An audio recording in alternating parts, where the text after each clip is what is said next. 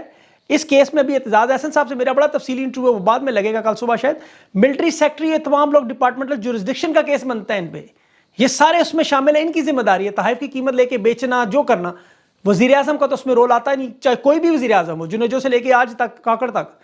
خود وزیر اعظم جا کے مارکیٹ میں تو چیزیں بیچتا نہیں۔ اب عمران خان کی ضمانت مسترد ہونے سے مجھے لیکن کچھ لوگ مایوس نظر آئے، پریشان نظر آئے، میں ان لوگوں سے ایک سوال پوچھتا ہوں، آپ کو پہلے کبھی عدالتوں سے انصاف ملا ہے؟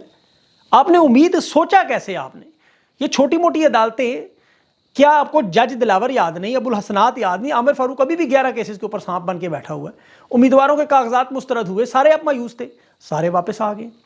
خان کے یہ سارے بوکس کیسز سنیں گے آپ، یقین کریں ان کیسز کی کوئی ویلیو نہیں ہے، یہ صرف سیاسی اور مصنوعی کیسز ہے پریشر ٹیکٹکس کے لیے۔ ابھی خان کو گرفتار کرنے کا ان کے پاس کوئی اور کیس نہیں تھا، 9 مئی کا انہوں نے کیس ڈال دیا، گرفتاری ڈالی کہ 9 مئی جی اسلام آباد ہائی کورٹ، اب اس میں سی سی ٹی وی اسلام آباد کی فوٹیج موجود نہیں، جناح ہاؤس کی فوٹیجز موجود نہیں، جی ایچ کیو کی فوٹیجز موجود، 7 مہینے کے بعد جو ایک فوٹیج سامنے آئی وہ اسپتال جلانے کی آئی، اس میں تو جو لوگ شاید پہلے سے گرفتار ہیں۔ اب عمران خان کے معاملے پر یقین کریں آپ بالکل پریشان نہ ہو، خان کا تو کوئی ایسا کوئی ایک گواہ بھی نہیں ان کے پاس، انہیں پریشانی اب کیا ہے، 2 روز کا جسمانی ریمانڈ، تمام تھانے کی تفتیشیں اڈیالہ جیل پہنچ کے تحقیق کریں، سماعت کریں گی جی 11 جنوری استاد دہشت گردی جو فیصلہ سنا ہے،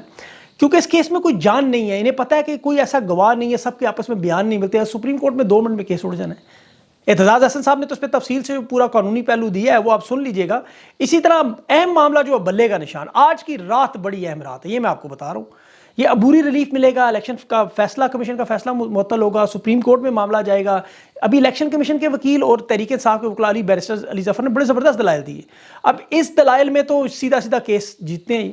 لیکن یہ دباؤ پھر اچانک کیوں بڑھا؟ کیونکہ خان کا جو آرٹیکل دی اکانومسٹ میں آیا اس میں دنیا بھر سے ان کے چہرے سے نقاب کھینچ لیا، یہ شدید غصے رنج میں کہ خان نے دنیا کو ان کا چہرہ کیسے دکھا دیا، یہ تمام باتیں پاکستان سے باہر کیسے چلی گئی، عام لوگوں کے پاس کیسے پہنچ گیا، اب ایک آرٹیکل کی پوری دنیا میں گونجا، میں آپ کو گارنٹی دیتا ہوں بہت پھیل گیا معاملہ، اسی لیے 9 مئی کا کیس فوراً ڈالا، مقدمہ ان کے پاس اور کوئی موجود نہیں تھا، اور ایک انتہائی کمزور کیس جس میں نے آپ کو پہلے بتایا کہ سی سی ٹی وی فوٹیجز نہیں ہیں، جو 7 مہینے سے ثبوت سن رہے تھے، ثبوت نہیں آئے، ورنہ اب تک یہ سارے ان کے صحافیوں کے پاس ان کے ٹویٹرز پہ لگے ہوتے۔ اب 9 مئی کے کیس کے حوالے سے قانونی دلائل تو میں بہت سارے دے سکتا ہوں، مجھے وکیل کر لیں، میں اس کیس کو شاید ڈیفینڈ کر لوں، لیکن عمران خان تو گرفتار تھے، تو ٹھوس ثبوت ہوتے بھی تو یہ سامنے لے آتے، اس لیے اس کیس کی آپ نے کوئی فکر نہیں کرنی۔ جی ایچ کیو حملہ کیس یہ جو وہی ہے جس میں 12 مقدمات میں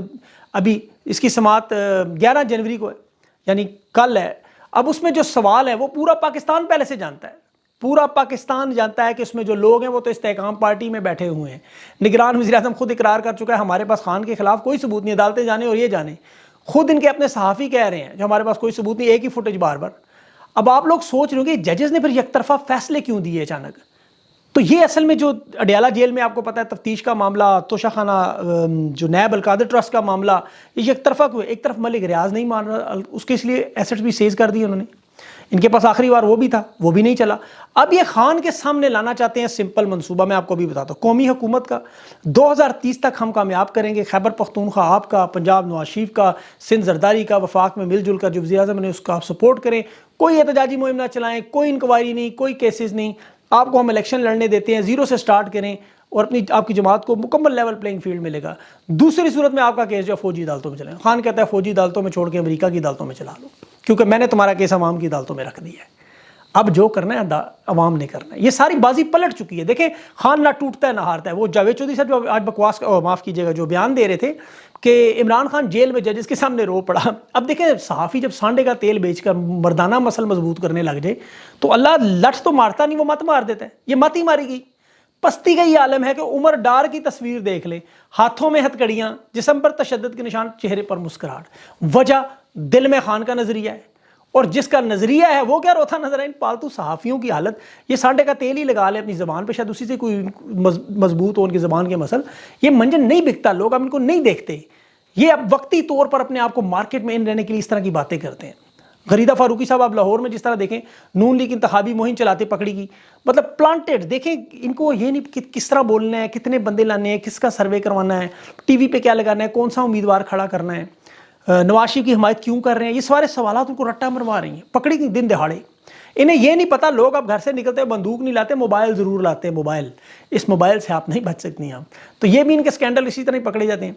آج خان نے جو میڈیا سے دیکھیں غیر رسمی باتیں بھی ہوئی، وہ خان نے تو کہا امر بالمعروف اور نہیں عن المنکر، اچھائی ختم ہوگی تو معاشرہ ختم ہو جائے گا، طاقتور کو میں قانون کے نیچے لانے کی کوشش کی، مجھے اس چیز کی سزا مل رہی ہے۔ خان صاحب اس کی تو فکر ہی نہ کریں، قوم آپ کے ساتھ ہے۔ نواز شریف کی نالی پہ خان نے کہا میں کچھ نہیں کہوں، اب کہنے کو اس پہ اچھا رہا ہی، خان نے تو سارا کچھ پہلے ہی بتا دیا، ایک ایک بیان خان کو اٹھا کے سن لیں۔ اب جو تحریک انصاف کی قیادت باہر ہے وہ بہت ساری سیٹوں پر فیصلے کرے گی، اب بلے کا نشان تحریک انصاف کو ملے گا، عبوری ریلیف ملے گا، الیکشن کمیشن کا یہ پورا فیصلہ اڑا دیں گے، معاملہ سپریم کورٹ میں جائے گا۔ یہ بڑا اہم معاملہ ہے، اور میں نے آپ کو پہلے بھی کہا کہ یہ رات جو آج بڑی اہم ہے، اس وقت یہ لوگ بھی سانس روک کر بیٹھے ہوئے ہیں ایسے فیصلے کا انتظار۔ آج رات کی تیاری ہے، بلے کو مقابلے سے باہر کرنا ہے۔ تحریک انصاف شارٹ آرڈر کے بعد ان کی جو ہی حمایت میں فیصلہ ہے امیدواروں کے اسی وقت ٹکٹ جمع ہوں گے۔ بیرسٹر گور نے بھی یہ بات کر دی۔ اب ججز اگر دین اور ایمان پر کھڑے رہے، جس طرح chief justice Peshawar high court, تو انشاءاللہ بلے کا نشان تحریک انصاف کے پاس ہوگا کل۔ اور اس وقت دیکھیں ان کی تمام نظریں ایسٹ انڈیا کمپنی پہ ہیں، تمام کی تمام طاقتور لوگوں کی طرف ہمیں مشکل سے نکال دیں۔ اور انہوں نے کہا تھا کہ اگر تم لوگ ناکام ہوئے تو پھر ایمرجنسی ہم لگائیں گے، لیکن جس طرح اللہ نے تحریک انصاف کو امیدوار واپس کیے، جو لگتا ہی تھا امپاسبل ہے، ہو ہی نہیں سکتا،